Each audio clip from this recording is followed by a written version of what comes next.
What happens when you're a highly skilled technical engineer and you're allowed to drop acid in the workplace? The ADC Accutrac Plus 6, otherwise known as the 3500. This is Stranger's Things. I'm Kerry Gray, and today we're going to talk about this unique engineering oddity. So strap in.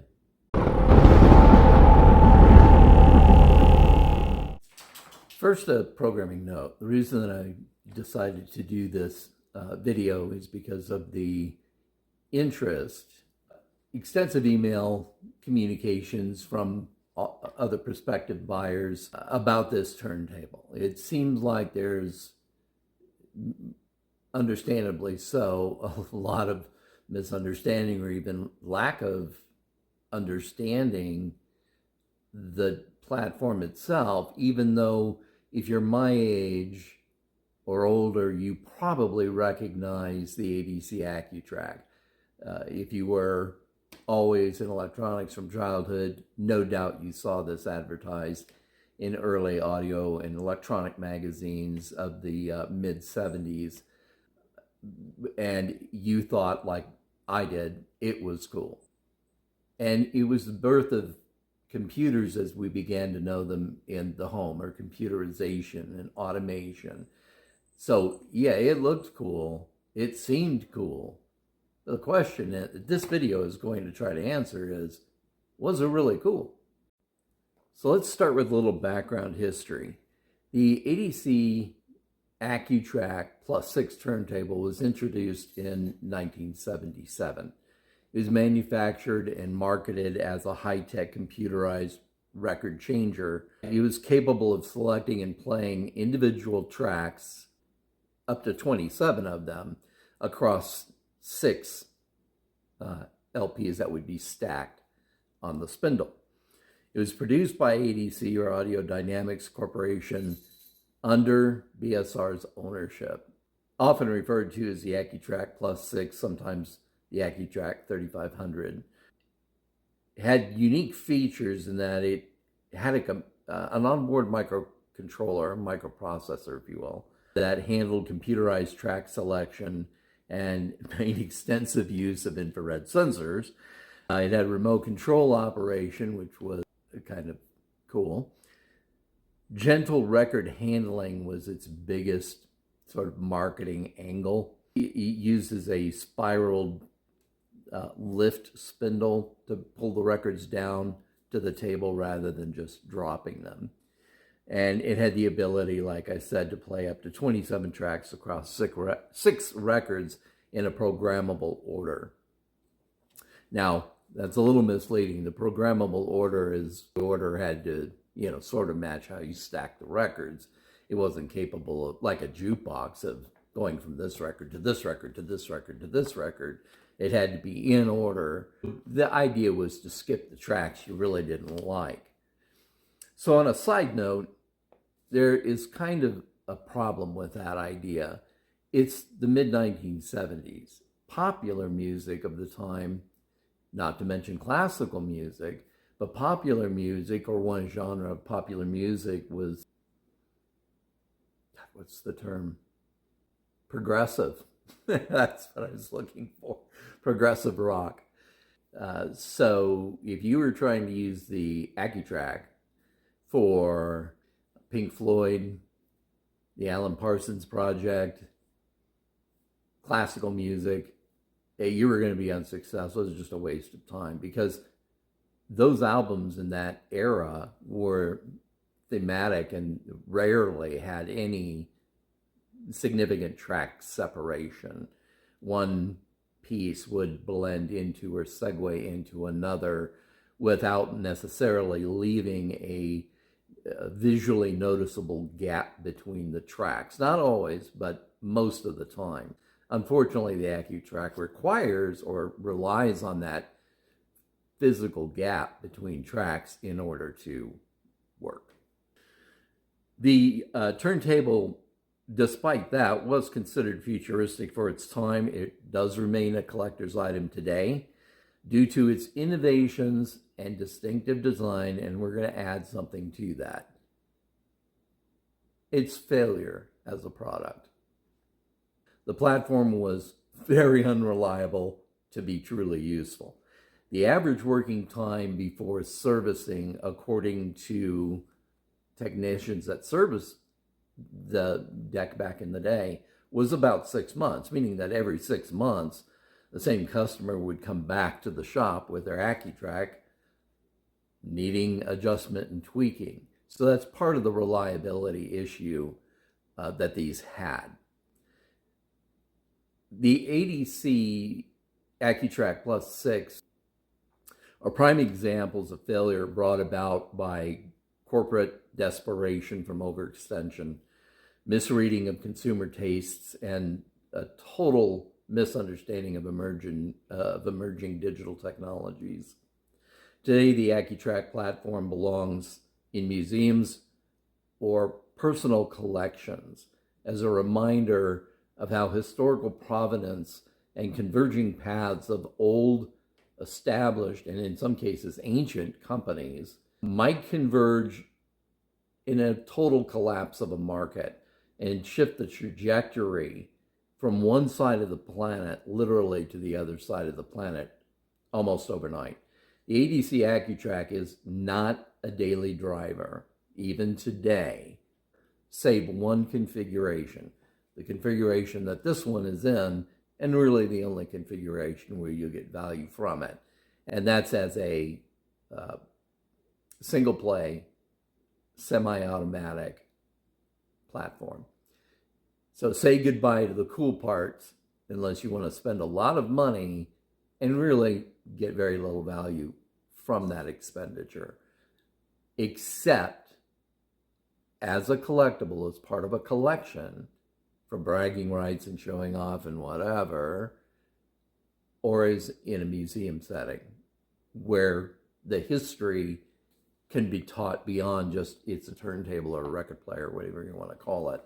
But the failure of corporations, misreading the tea leaves. So let's talk about ADC first. ADC was founded in the early 1960s by Peter Pritchard in Connecticut, USA. ADC, when founded, their core products were phono cartridges, which Pritchard is pretty much known for, tone arms, audio accessories, especially the Sound Shaper series. So that would be things like speakers and equalizers and other audio accessories. ADC was known for its technological innovations, specifically high compliance, low mass cartridges that allowed precision tracking with minimal force. That's a key plot point. It's going to come back later in the story.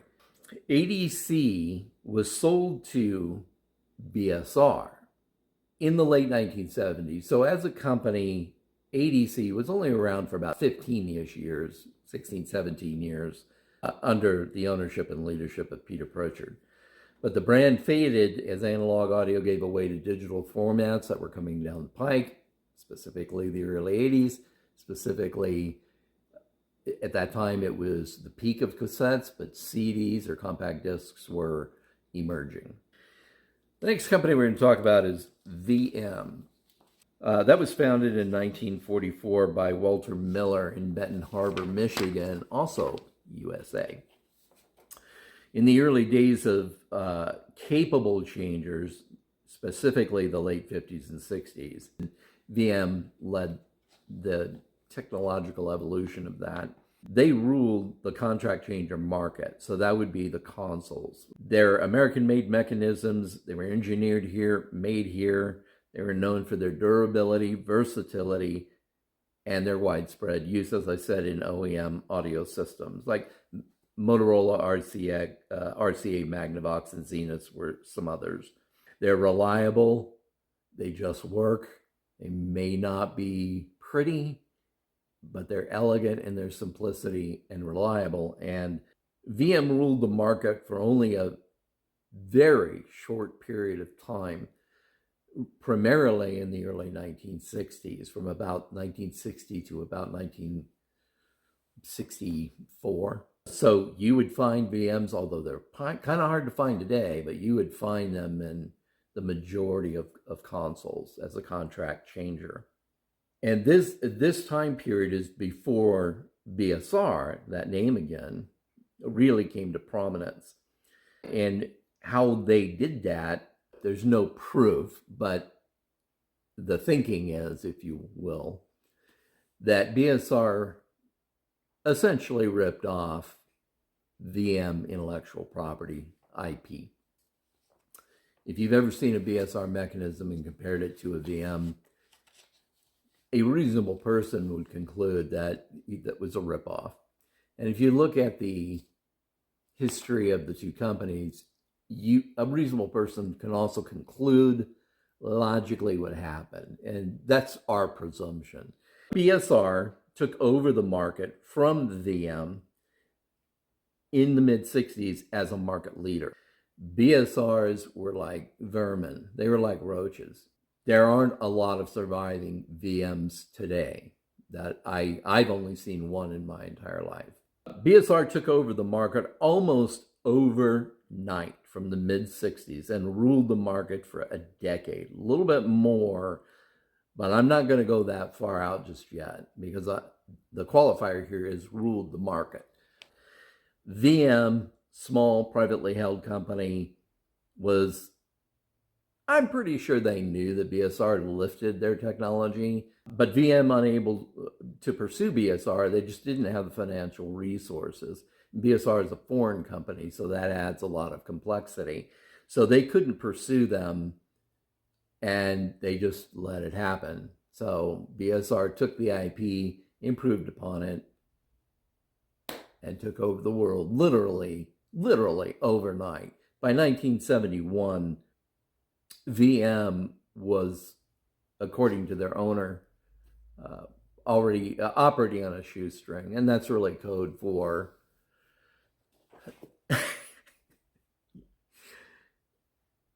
all but bankrupt, meaning they're just barely hanging on.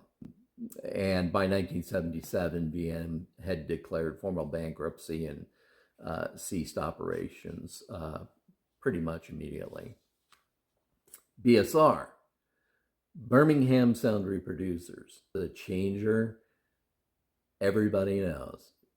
Like vermin, like cockroaches, they produce these things probably in the scores of millions.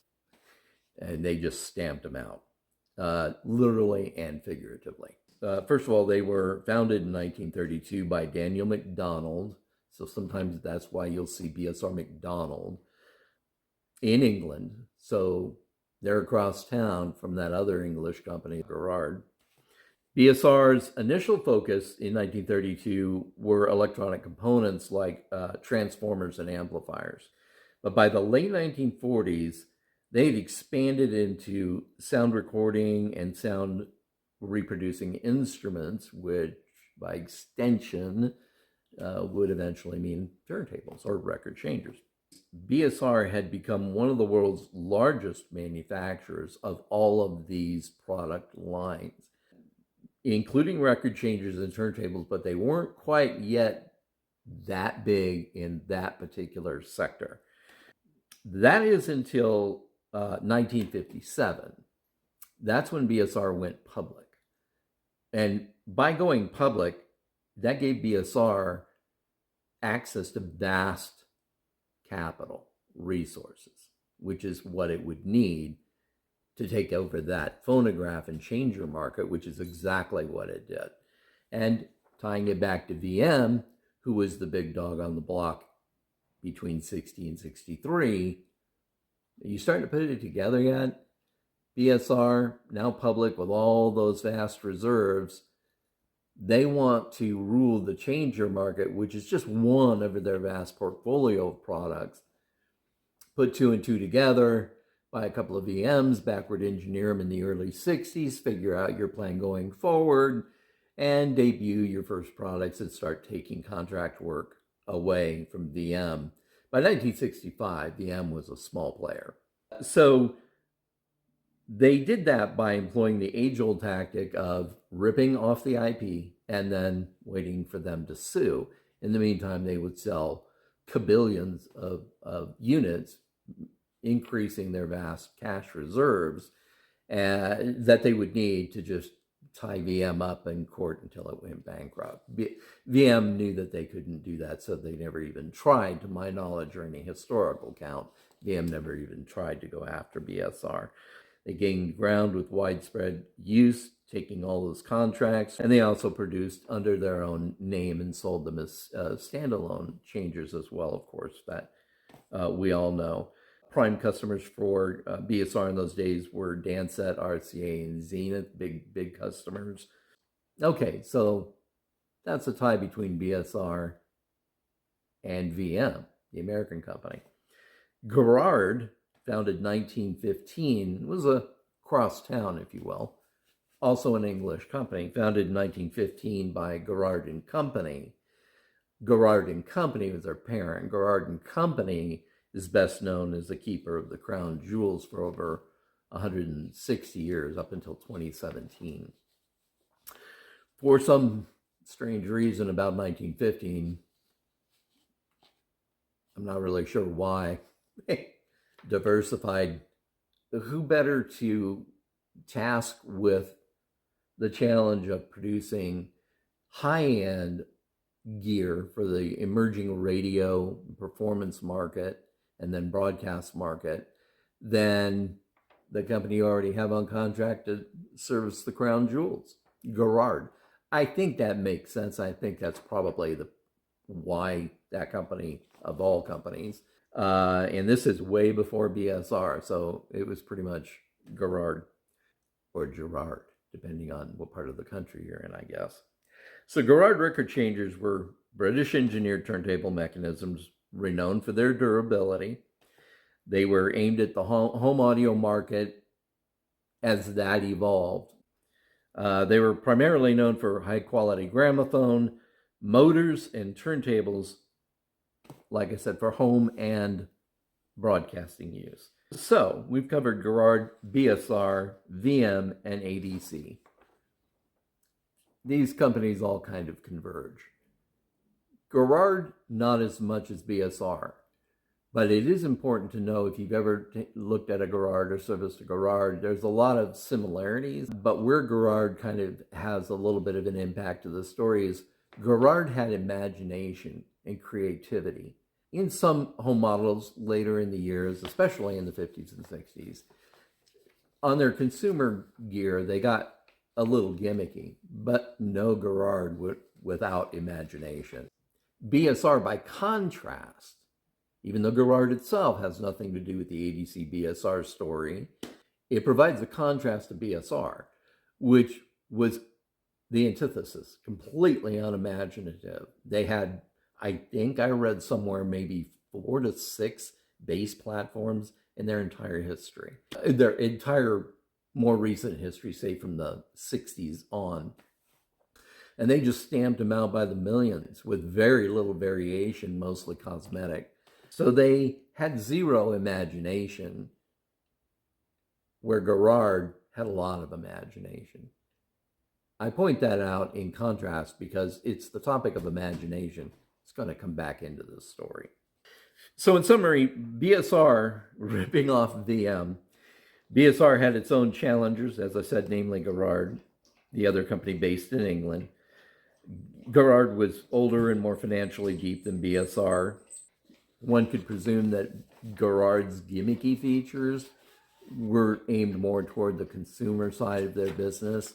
So the thinking is they were just appealing to the consumer market that wanted the highfalutin name of Garrard, and then bragging rights, and then the cool feature to show up at parties. I don't think they were wrong in trying to pursue that, but clearly some Garrard models are, goofy themselves. It wasn't long, however, before both BSR and Garrard failed to Japan. Post-World War II Japan, not all of Japan's makers were allowed to sell into the American market under their own name. They were still rebuilding. They were given a lot of contract work to help rebuild brands like Sony and Akai did exist, but they weren't licensed or couldn't import under their own name, but they built on contract for American companies. Roberts was a big American company that leveraged a relationship with Akai. It wasn't until the early 70s where the Japanese products and makers could begin importing their own products under their own brand with Made in Japan tacked on. Matsushita Electronics, today known as Panasonic, was one of those. And so in 1972, Japanese engineers, knowing their day was coming, had a brand line, Techniques, which is still around today and is still owned by Matsushita. And they developed their own record players in their own, foreign markets in their own market. But they wanted to take the world by storm, especially the US. So they produced a single play, manual, semi-automatic deck called the 1200. The 1200 was introduced in 1972 in America under the Techniques brand by Matsushita. And it literally overnight just changed the world. Maybe not to your dad or your grandfather, but to the young people of that time, and even young adults, even adults in their 30s and 40s. What do we all want? Well, we don't want our dad's technology or even our grandfather's technology. We want the new stuff, and the new stuff was coming from Japan, and the new stuff looked cool, way cooler than my dad's, performed flawlessly, and the 1200 was king of the pile in 1972. You could take Matsushita's arrival in the U.S. with the Techniques 1200 as the executioner showing up in the death chamber, ready to administer the drugs to the Western markets, including American makers. By 1979, the SL1200 Mark II was released, and with the Mark II, the executioner has now just pulled the lever, and the drugs are flowing through the tubes into the arm of the condemned for lethal injection, and death is mere seconds or minutes away. With the Mark II, destroyed the Western market. What was left of it, including Dual of Germany, they all just fell like dominoes because nobody was going to beat the Japanese engineering. Basically America by extension, if you think about it. The reliability, the cool factor, Japanese knew what they were doing. They had it together. The vacuum left by the failure, rapid failure of all of these companies was soon and quickly filled by the other Japanese makers, Sony, Kenwood, all of them, JVC, they all just filled the vacuum. But when it came to reliable quality, albeit single play manual decks, no one can beat a Techniques 1200. And that's why over 50 years later, they're still produced today by Matsushita. Name me one other turntable that's still produced by its founding company after 50 years. It's now the late 70s. And it's apparent that now with the entrance of Japanese, world's going downhill fast. BSR is bleeding cash. It's a big public company now. Employs a lot of people. Remember our good friends at ADC? Well, ADC wasn't doing much better. They're still a privately held company. And they were only really a one-trick pony. They really only had the cartridge.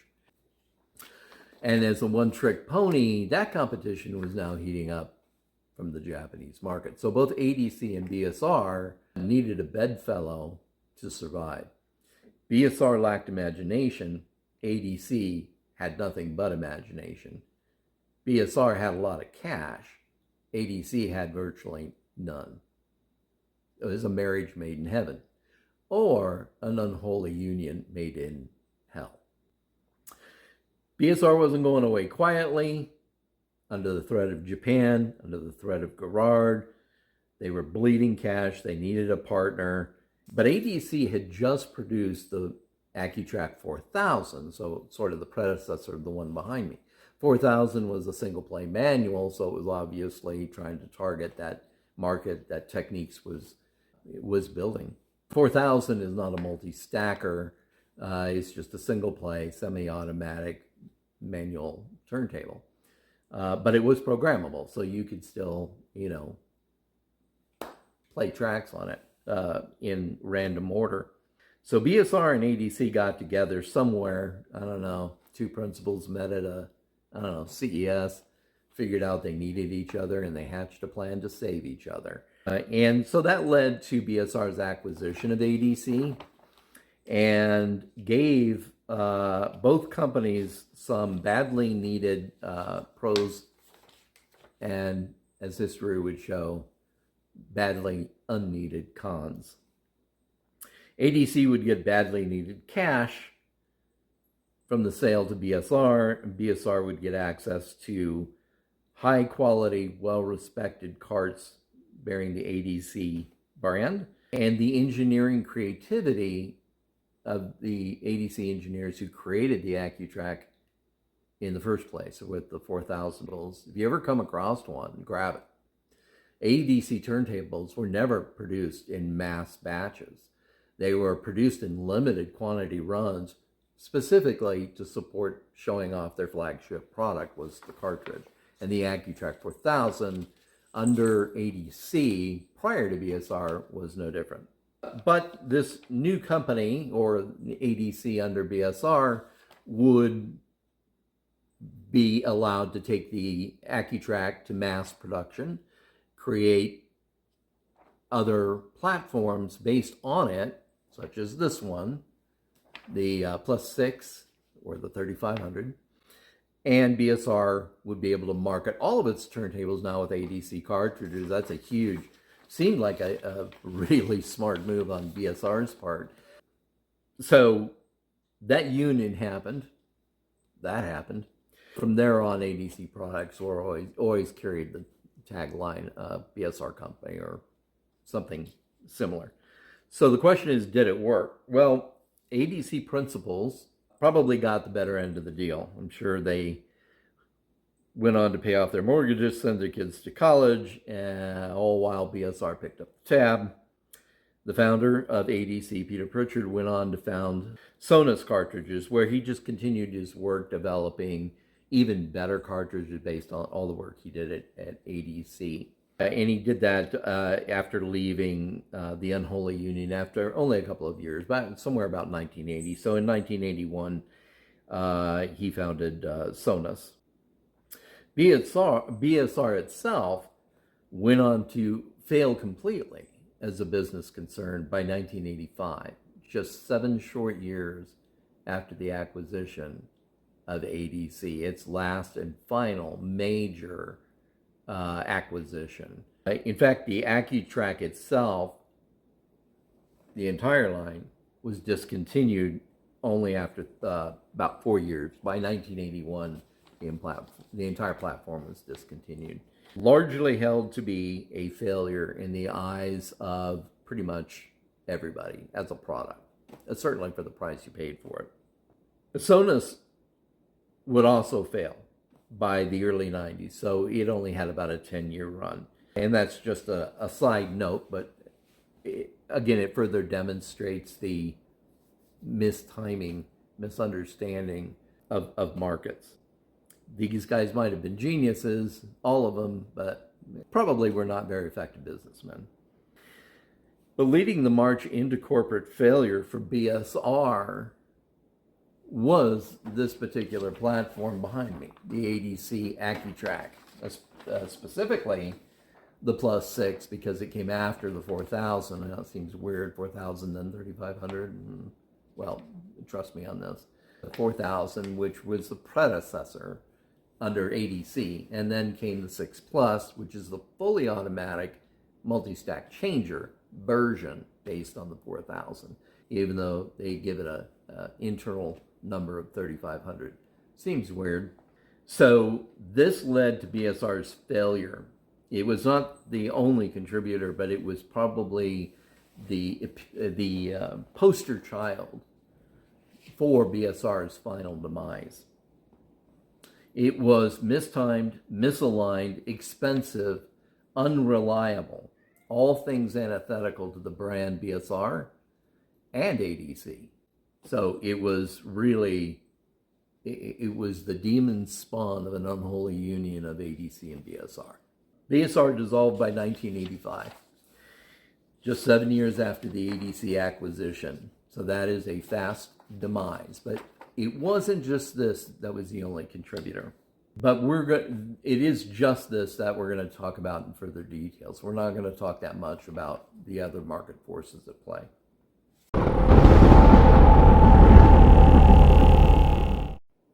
So let's talk about this platform. The level of gimmicks, the level of degree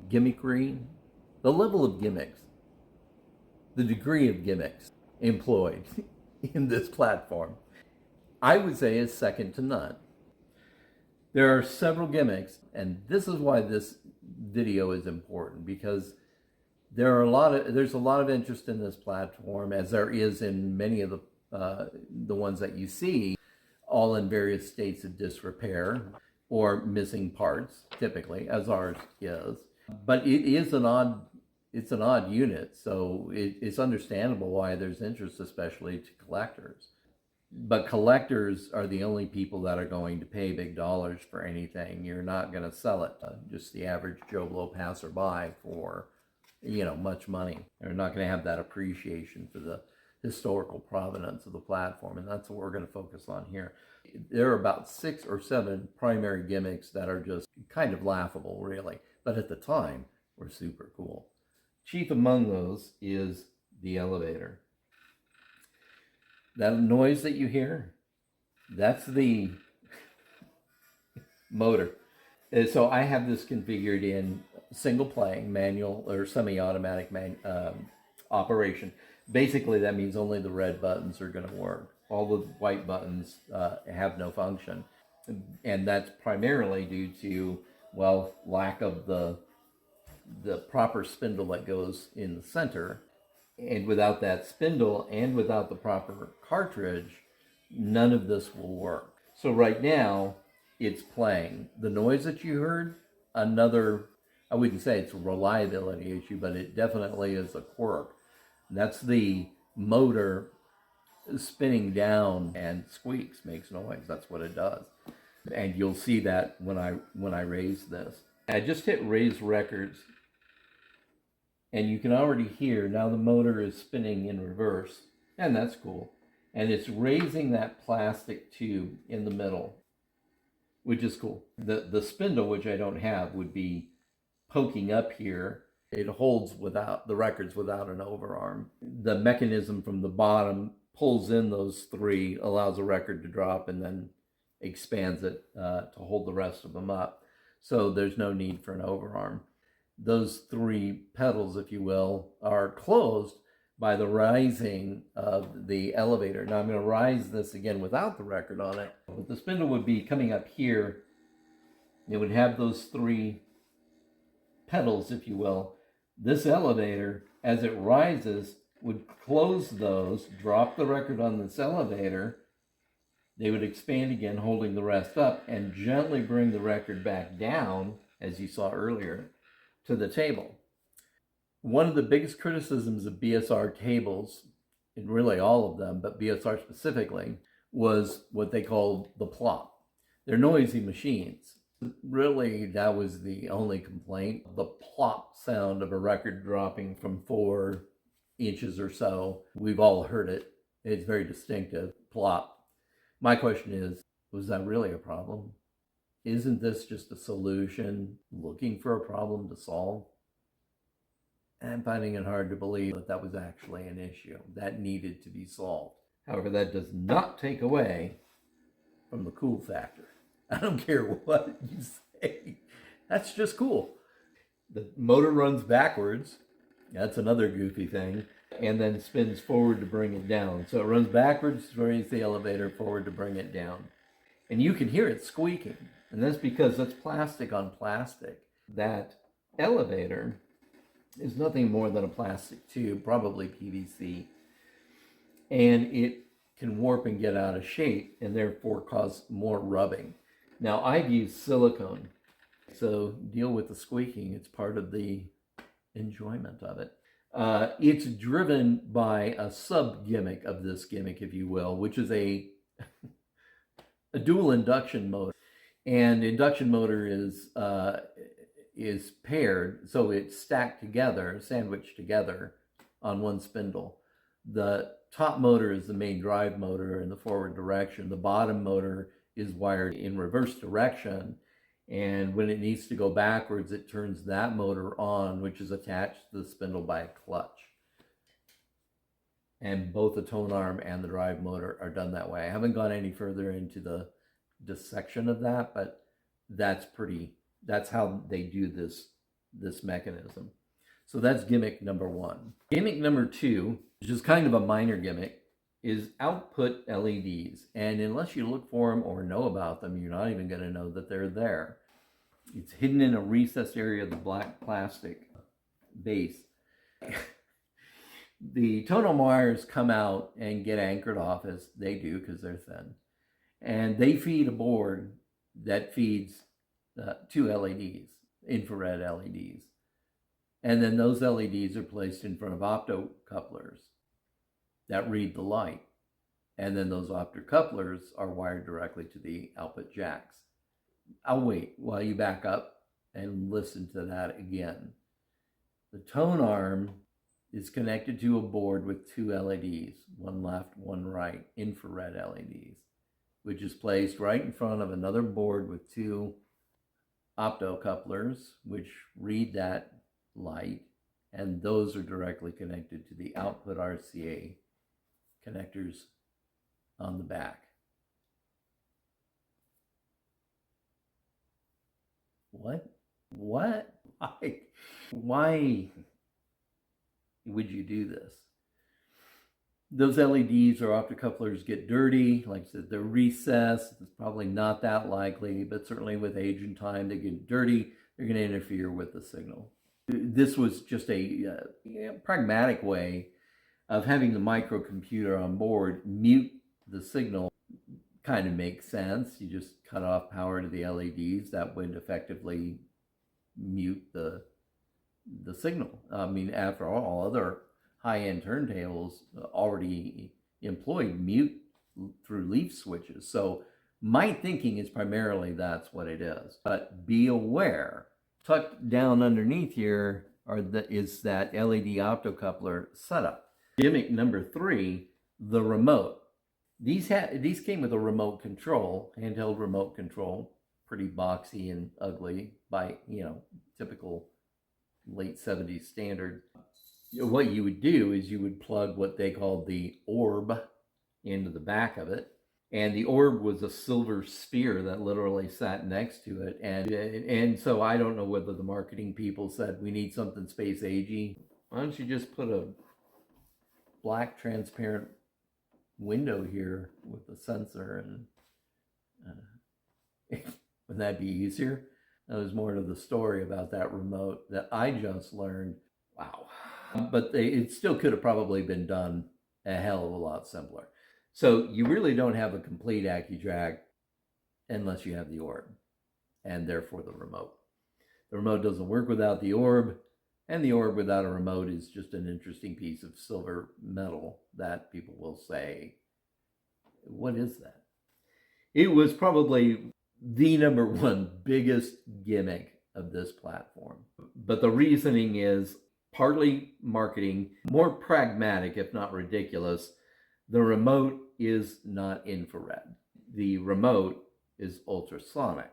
The remote control is ultrasonic, not infrared.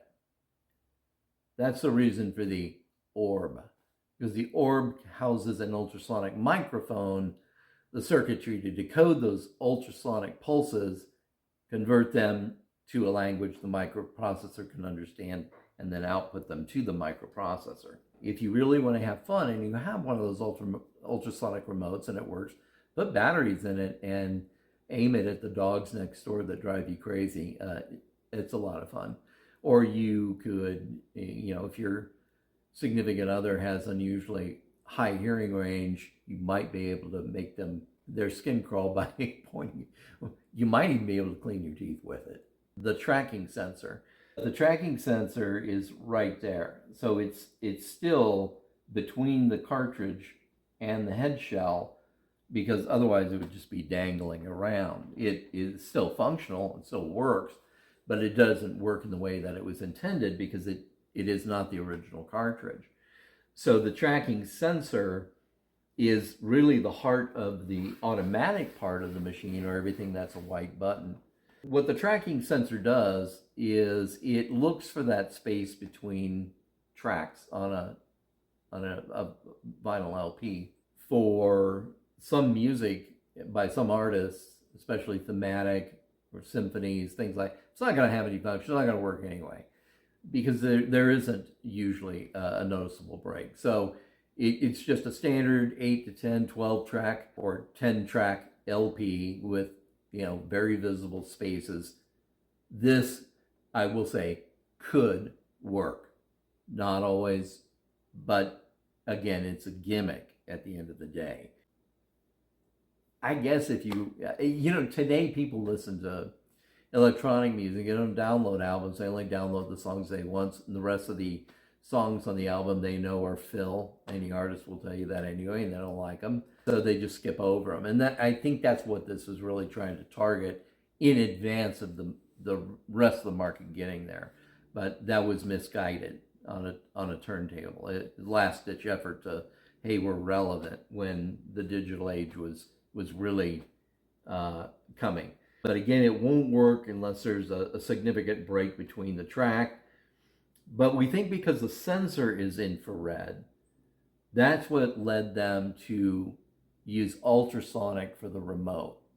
The thinking was probably the infrared coming from an infrared remote might get in there and confuse that tracking sensor, bringing the whole thing down. I'm sure they did testing and maybe found that to be true. Ultrasonic it is. The cartridge, the LMA cartridge, was produced by ADC, and it was produced based on one of their other models that's clearly adapted. I forget what the model number is of the ADC, but if you compare it to the LMA that goes on this one, it's exactly the same with only one minor difference. The plastic carrier of the cart itself, it has an overhang, an overhang that juts out front of the cartridge, and that's to align this sensor. So it positions it and points that sensor downward through a tunnel that's added onto this carrier. I think the original cartridge is actually separate from that carrier, much like a sled for a dual cartridge. Not 100% sure, but I think it was separable. On the ADC, the carts for these, they're not. If you ever needed to replace the cart, you're getting a new holder or carrier that you would have to place that sensor on and then bolt the whole thing up to the head shell. They are not inseparable. At least the one that came with this one was not, because somebody had already tried to separate the cart. So they're probably trying to pull that cart out and eventually gave up after it just broke apart. It's pretty glued in there, so you're not going to get it apart. So if you don't have the original cart for this, you're not going to find it ever for cheap, because the market that has them working knows that they're rare. They haven't been made since the Accutrac went out of production in 1981. So they're charging stupid amounts of money for them. Don't pay that money. That's not to say it doesn't have a purpose as a daily driver. In its manual single play configuration, it definitely does, because this table has no purpose other than a museum or a collection in its fully automated configuration. you're going to end up paying anywhere north of $150 to $170 for a cartridge that is over 50 years old. And you may not know this, but magnets, they get weaker over time. If you think of high pressure like a balloon, and you don't tie it off and you open it up, the air comes out because the air around the balloon is low pressure. And in nature, high pressure wants to fill the void of low pressure. It's the same thing with magnets. The high, I'm going to be using all the wrong terms here, but the high magnetic field over time, especially years and definitely decades, wants to break free of its domain and gravitate or fill the space, if you will, of lower energy. And that's why magnets get weaker. Don't pay $150 for a 60 or 50 some odd year cartridge because a seller thinks it's cool. Oh, it's rare. It must be worth a lot of money. It's only worth a lot of money in a very specific use case. Pure restoration for, again, museum, maybe prop masters, or your own a personal collection where it's not going to be used as a daily driver. It's a collection because it won't operate without it. That's a fact. And it's not even really the cart as much as it is the holder. Problem is the cart and the holder are bonded. If you do find that cart and you find it for a reasonable price, it might sound just fine for your purposes. I'm not dogging on that. 50-year-old carts can still sound good for, daily driver listening or whatever. It will get worse over time. So when you're evaluating how much you're going to pay for it versus what you're going to use it for, that's the critical evaluation. So buyer beware and be forewarned about the cart that's required to make the fully automatic or track seeking capability work. So think about that when you're thinking about buying an ADC setup for the cart for $170. It really has a lot to do with what you're going to do with it. The head shell itself is standard, so there's no problem with that. The tone arm is probably ADC manufactured. Not a problem. On this unit, the one that's for sale, it doesn't have the complete hold down mechanism. It looks like somebody broke that off. I believe the Techniques actually will fit this. The other thing it doesn't have is the counterweight. However, this is from a Stanton tractor. How many decades difference is that? Fits perfectly. And I imagine as long as you have the proper dimension, that any similar counterweight, also I think a Techniques might work on that. So this one doesn't have the counterweight. And as I said before, it also doesn't have the spindle. Next gimmick, below the plinth suspension. Now, this isn't exactly new, but it could have been resolved much cheaper, much easier just through using modern day sonic acoustic plastic materials. But instead, they decided to hang the entire mechanism, or mech, below the plinth. So as you can see, I moved the table and even the tone arm moves. And that's kind of cool because, if you bump it around, the whole mech, including the tone arm and its relationship to the record, in theory, will stay put. In theory. With a significant bump, it's going to jump the groove. So it does make it a lot easier to service because it's all one piece. I'll give them that. That's very cool. A gimmick. You undo that from the underside, the whole thing comes out very, very easy to service instead of having to take the tone arm off the top and drop the mech out the bottom. But this is just a friggin' gimmick. This adds virtually no value in reality. The one thing that is cool about the suspended mech is the motor itself. The motor actually rests in a web-like rubber membrane substance. The web skeleton, if you will, is bolted, but the motor itself is just kind of loosely suspended in this rubber membrane, and that is to dampen the noise, really, the noise, the hum. Now that we've covered the biggest gimmicks, it does have pitch control, and that's cool. At its heart, it is a BSR. BSR engineers and ADC engineers collaborated on the design.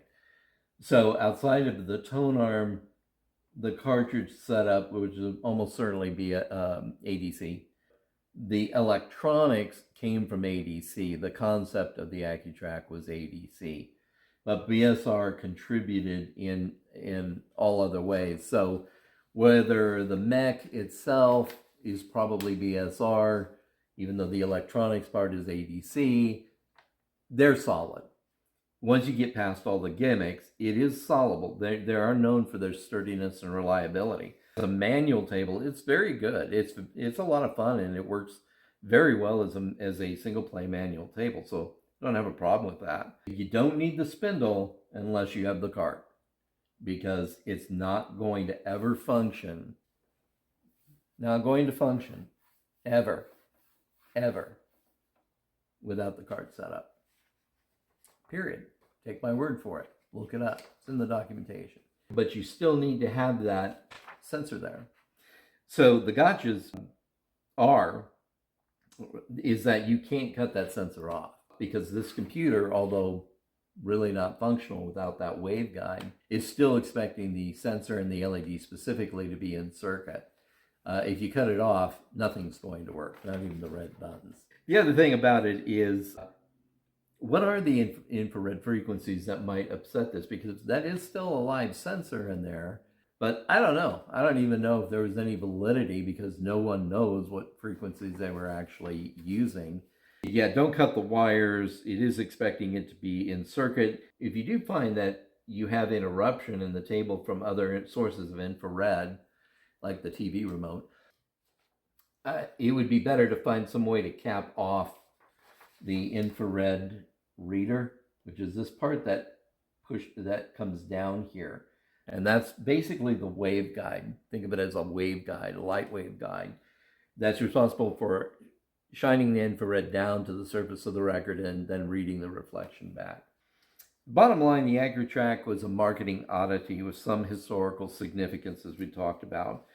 Also, the amount of gimmickry used is really absurd, but that's what adds to its quirkiness and its charm. At the same time, you got to give it to the engineers. It was very clever. I call it the culmination of creative imagination, engineering, and lax drug policies in the workplace. To create this, they had to be on drugs. That's my thinking. So it's not a daily driver. You're better off using it as a single play manual table, the way that this one is configured. The only exception to spending a lot of money for the appropriate parts is historical education and preservation. That's the only exception. Other than that, you're just wasting your time and you're wasting your money. You'll likely be disappointed in the results that you get from it, because it was a highly unreliable machine in the automatic functions. The other video I have shows it in operation, but I thought this video would be a good way to sort of wrap up some of the idiosyncrasies about this platform and talk about the details of this particular one itself, in case you are considering buying it. So hopefully that answers questions. If you have any other questions, just hit us up on the listing and we'll be happy to answer them.